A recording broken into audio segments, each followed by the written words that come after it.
안녕하세요, 셀즈콤입니다. 자, 오늘은 우리가 상품을 판매하기 전에 준비해야 될 사항들이 몇 가지 있습니다. 그거에 대해서 알아볼게요. 지난 두 번의 강의에서 팔지 말아야 하는 상품에 대해서 알아봤고요. 그리고 어떤 상품이 팔리는지에 대해서도 알아봤습니다.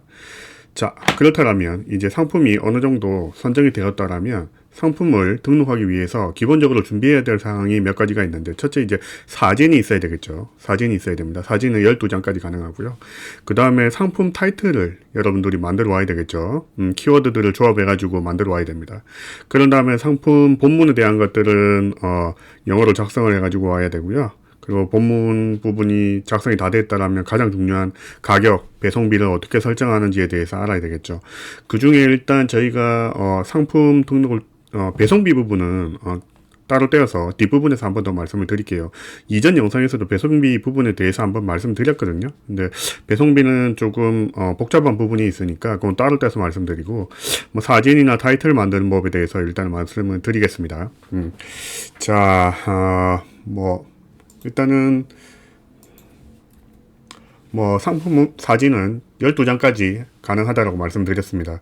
그리고 최소 픽셀은 500픽셀 정도 이상으로 잡아야 되며, 권장 사이즈는 1600픽셀 이상입니다. 그렇게 레커멘드를 하고 있고요. 여러분들이 만약에 상품을 이베이에서 구매를 해보셨거나 등록을 해보신 분들 같은 경우에 여기 상품 이미지에다가 커서리를 가져가 됐을 때 우측에 화면이 이렇게 크게 돋보기처럼 보이죠. 이런 효과가 나타나기 위해서는 가로, 세로, 최소 800픽셀 이상이어야 합니다. 그렇기 때문에 이런 효과를 보기 위해서는 최소한 800픽셀 이상 정도 잡아주시고요. 그것도 힘들다고 하시면 최소한 500픽셀 이상 되는 사진을 준비해 주시면 될 것 같습니다. 그리고 중고 상품 파시면서 새 상품 이미지 올리는 분들이 있는데 이거 절대 이러시면 안 됩니다. 헷갈립니다. 이러면 안 되고요. 자, 그러면 사진에 대해서 한번 살펴보겠습니다. 첫 번째 사진 한번 보시죠. 두 개 보니까 왼쪽에 약간 문제 있죠. 단색 배경을 사용하는 게 좋습니다. 두 번째 사진 한번 볼까요? 자, 오른쪽에 문제가 있었죠. 여기도 역시 오른쪽에 문제가 있습니다. 어떤 문제가 있을까요? 조명에 의해서 제품 이미지가 이제 망가진 경우죠. 조명 처리를 잘 하셔가지고 상품의 전체 이미지가 또렷하게 보일 수 있도록 여러분들이 만들어 주셔야 됩니다. 이제 세 번째, 이건 뻔하죠. 우측에 있는 상품이 너무 흐릿합니다. 이렇게 찍으면 안 됩니다. 선명하게 찍으셔야 되고요.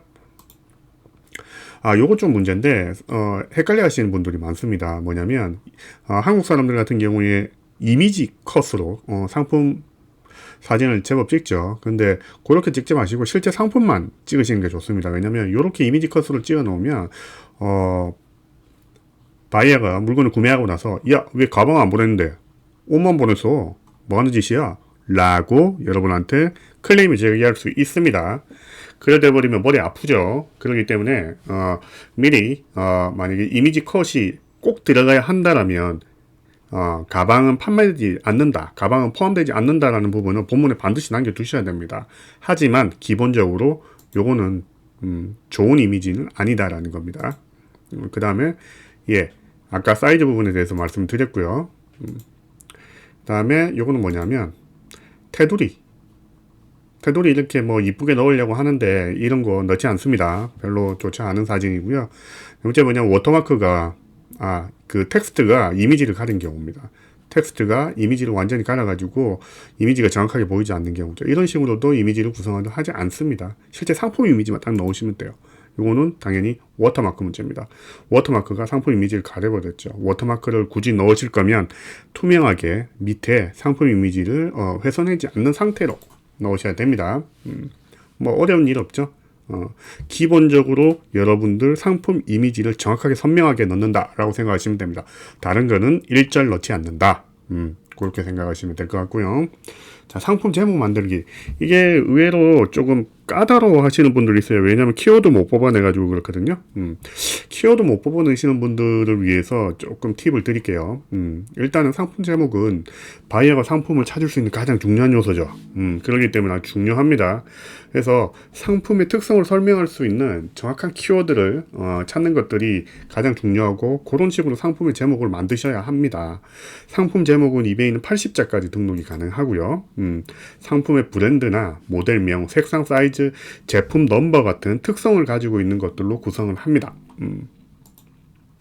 다음 특수 문자나 이모티콘 같은 것들은 사용하지 않습니다. 우와 대박 뭐 이런 것들 굳이 할 필요 없겠죠. 그런 거 사용하지 않습니다. 그리고 제품과 관계없는 단어를 사용해 가지고 키워드 스패밍을 절대 만들지 않습니다. 그러면 아예 상품이 서칭이 되지도 않고 키워드 스팸에 걸려 가지고 내 상품 보이지 않을 겁니다. 그리고 첫 글자는 대문자, D는 소문자를 권장합니다. 이게 어떤 거냐면 이렇게 되어 있습니다. 첫째, G 대문자, 단어를 기준으로 D는 소문자, R 대문자, 소문자 이런 식으로 구성을 하면 가독성이 높아진다고 합니다. 그래서 상품의 타이틀은 이런 식으로 만들게 되고요. 이렇게 뭐 알겠는데 근데 타이틀 키워드를 못 뽑아내겠어 하시는 분들, 자, 잘 보세요. 어떻게 하는지.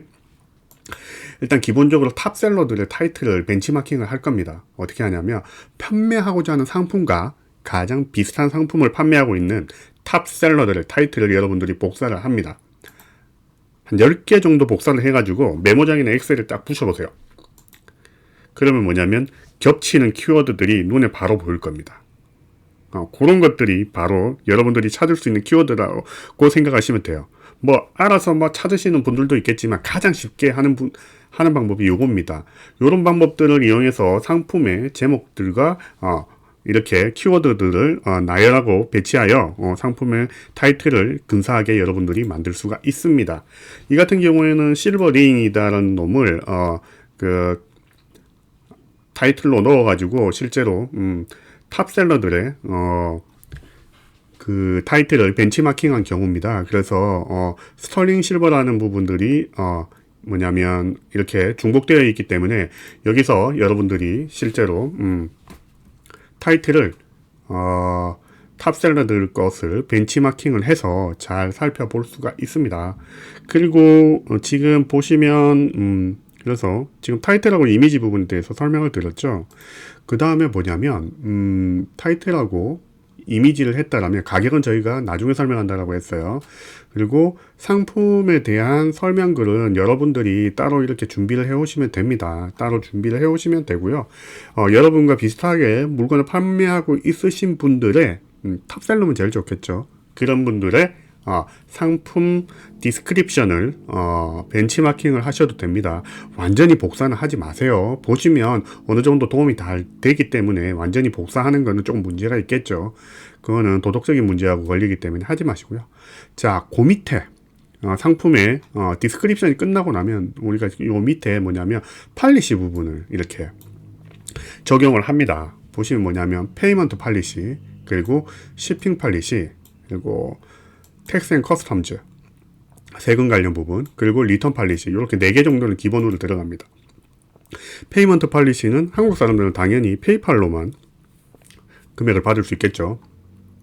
shipping 같은 경우에는 여러분들이 이용하는 배송사의 shipping을 맞춰가지고 거기에 맞춰서 작성을 하면 되고요. 커스텀즈는 왜냐하면 다른 탑셀러들의 내용들을 좀 많이 보세요. 그러면 여러분들이 잘 작성을 할 수 있을까요? 한번 잘 작성을 하고 나면 뭐냐면 그건 나중에 복붙이기 때문에 카피 앤 페이스트 그대로 하시면 되거든요. 그래서 한 10개 정도 이렇게 다른 분들의 어떤 리스팅을 참조로 하시면서 요 페이먼트하고 shipping하고 커스텀즈하고 리턴 팔리시를 만들어 놓으면, 한 번 만들어 놓으면 나중에는 거의 수정 없이 계속 쓸 거예요. 그렇기 때문에 이렇게 4개 정도는 기본적으로 만들어 놓는다라고 생각하시면 됩니다. 그 밑에 뭐 excluded shipping area나 또는 contact 부분들을 넣어놨는데 이것들은 제가 보기에는 부수적인 부분이에요. 뭐 굳이 넣을 필요도 없는 부분이고요. 넣으셔도 상관없습니다.